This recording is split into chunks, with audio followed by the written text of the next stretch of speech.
北村小鸡 ，Hello， 大家好，满血复活了。我今天症状已经好了很多了，就只是咳嗽，嗓子也慢慢的好一点了。刷刷牙，去前面吃饭，我爸已经做好饭了，看做的是什么饭，还是有点咳嗽，然后嗓子已经好多了，没有那么疼了。看我爸熬的羊肉汤，嘿嘿。羊肉汤是和那个白菜一块熬的。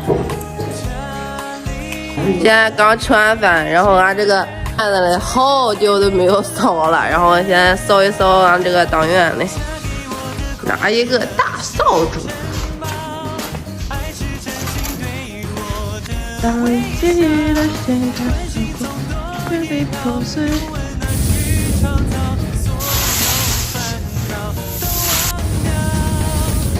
早晨的那一嘴，我从下午3点一直睡到了5点钟，刚睡醒。然后我妈已经下班回来了，去前面吃饭。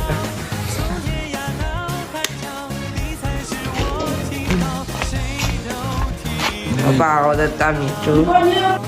俺雷姨给你打电话问你去不去了来着？我给他打的是接项目。知道吗？找到了。我严重忍不住，我看。你们和同们飞他咔咔的搬过来了，精彩。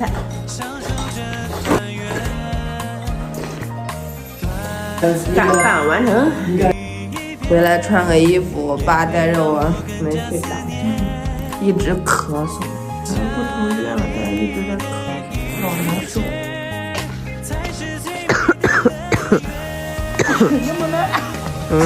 我也不灵医务室离我们家没有多远，所以说我们走着过来的。